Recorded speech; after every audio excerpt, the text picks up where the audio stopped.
मैं पुष्कर सिंह धामी साल 2021 में जब उत्तराखंड की सियासत में तेजी से चेहरे बदल रहे थे, तब कमान सौंपी गई सूबे के सबसे युवा मुख्यमंत्री पुष्कर सिंह धामी को धाकड़ धामी के नाम से मशहूर हुए धामी के 5 साल का यह कार्यकाल सिर्फ सत्ता चलाने का नहीं, बल्कि उत्तराखंड की राजनीति में कई ऐतिहासिक और कड़े फैसले लेने के लिए जाना जाएगा।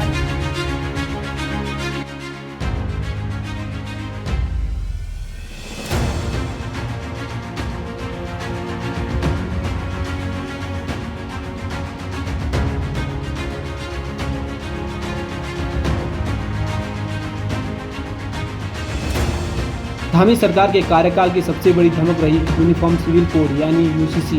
देश में आज़ादी के बाद उत्तराखंड इसे लागू करने वाला पहला राज्य बना। इसके अलावा युवाओं के भविष्य को सुरक्षित करने के लिए देश का सबसे सख्त नकल विरोधी कानून और धर्मांतरण विरोधी कानून लाकर उन्होंने अपनी कड़क छवि को मजबूत किया। जब मुझे प्रदेश के मुख्य सेवक के रूप में जिम्मेदारी मिली, तब मेरे मन में एक ही संकल्प था कि भगवान बद्री विशाल, बाबा केदार, देवभूमि उत्तराखंड की देवतुल्य जनता और आदरणीय प्रधानमंत्री जी और मेरे नेतृत्व ने जो मुझ पर विश्वास करते हुए ये जिम्मेदारी मुझे सौंपी है, उसका निर्वहन मुझे बिना रुके बिना थके पूरी निष्ठा के साथ निरंतर कार्य करना है। मैंने समय नहीं गिना, मैंने सिर्फ आपका विश्वास और आपका आशीर्वाद जो कठिन से कठिन समय पर मुझे मिलता रहा, मैं उसका जरूर आकलन करता रहा। वो मुझे हमेशा उत्साह देता रहा।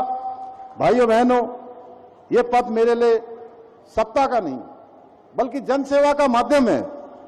सेवा का ये यज्ञ पिछले 5 वर्ष से अनवरत रूप से चल रहा है। वो आगे भी इसी निरंतरता के साथ चलता रहेगा, क्योंकि हमारी सरकार सेवा, सुशासन और समर्पण की सरकार है। ये किसी वर्ग की सरकार नहीं है, किसी एक क्षेत्र की सरकार नहीं है, ये समग्र राज्य की सरकार है जो समेकित रूप से विकास कर रही है, चाहे वो नीति हो, माड़ा हो या चाहे आराकोट से अस्कोट का क्षेत्र हो। भाइयों बहनों, ये जनगण मन की सरकार है। हमारे लिए पड़ाव ये उत्सव मनाने का नहीं, बल्कि उत्तराखंड को श्रेष्ठ राज्य बनाने का जो विकल्प रही संकल्प है, उसको और अधिक मजबूती प्रदान करने का।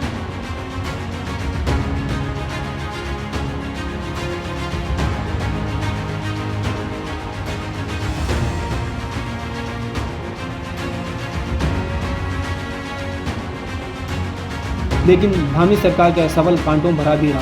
अंकिता भंडारी हत्याकांड को लेकर कानून व्यवस्था पर उठे सवाल हो या पहाड़ी क्षेत्रों में पलायन और बेरोजगारी का मुद्दा, विपक्ष ने इन मोर्चों पर सरकार को जमकर घेरा। वहीं जोशीमठ भूधसाव और हर साल आने वाली प्राकृतिक आपदा ने भी सरकार के आपदा प्रबंधन और बुनियादी ढांचे इंफ्रास्ट्रक्चर की नीतियों की कड़ी परीक्षा ली।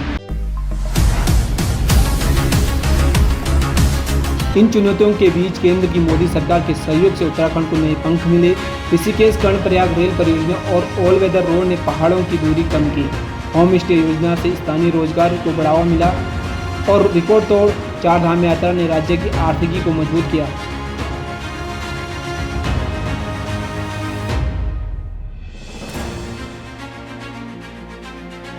कड़े फैसलों की साख और विकास के दावों के साथ पुष्कर सिंह धामी का यह कार्यकाल पूरा हुआ है। अब देखना होगा कि देवभूमि की जनता उनके धाकड़ फैसलों पर मुहर लगाती है या विपक्ष से उठाए मुद्दों को चुनौती है। Bureau report, village watch India.